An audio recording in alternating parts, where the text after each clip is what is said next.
Vous êtes sur TV5 Monde, bienvenue si vous nous rejoignez dans 64 minutes Le Monde en français. À la une de l'actualité, la cavale d'un homme à plein Paris. Un individu est toujours activement recherché. Il a une quarantaine d'années. Il a ouvert le feu dans les locaux du journal Libération, puis à la Défense, le plus grand centre d'affaires en Europe. Il a ensuite pris un automobiliste en otage.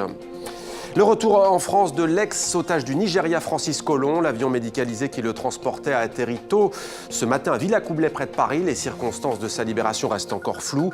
Très affaibli, l'ingénieur de 63 ans a subi une première série d'examens à l'hôpital. Et puis, François Hollande face à la Knesset, le Parlement israélien. Le président français affirme que la France veut, je cite, qu'Israël et la Palestine aient tous deux Jérusalem pour capitale.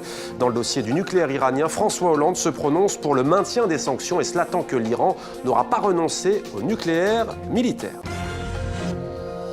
Nous sommes ensemble depuis un peu plus de 60 minutes. Vous avez manqué le début. Voici l'essentiel de 64 minutes, Le Monde en français. Il est 10h15 ce matin, lorsqu'un homme surgit dans le hall du quotidien Libération, au centre de la capitale française. Il ouvre le feu avec un fusil à pompe, sans sommation. Autant le président François Hollande avait été prudent hier sur le dossier israélo-palestinien, autant aujourd'hui il a été très clair puisqu'il a dit, en rencontrant Mahmoud Abbas, comme vous l'évoquiez tout à l'heure, qu'il était pour, je cite, un arrêt total et définitif de la colonisation israélienne.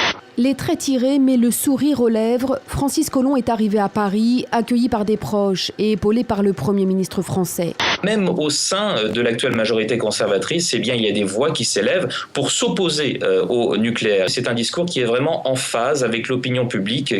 La ville lance un nouveau projet, le recyclage de mégots. Comment ? En installant ces cendriers nouveau genre dans plus d'une centaine d'endroits différents au centre-ville.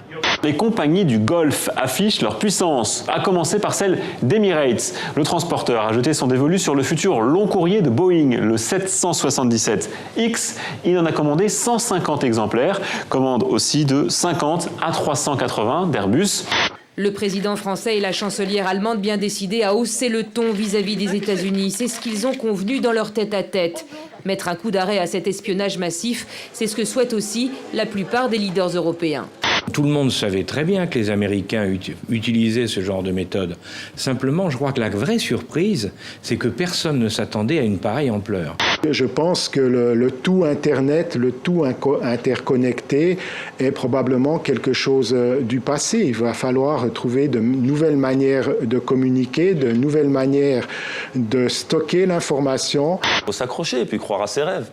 Et c'est exactement ce que j'ai fait, ce que je raconte dans ce drôle de parcours. C'est l'histoire d'un jeune de banlieue qui n'a pas froid aux yeux. Quand je partirai, ne venez pas pleurer sur ma tombe.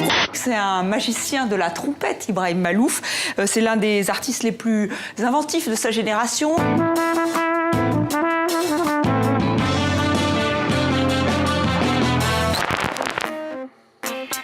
C'était 64 minutes Le Monde en français. Merci de rester fidèle à TV5 Monde.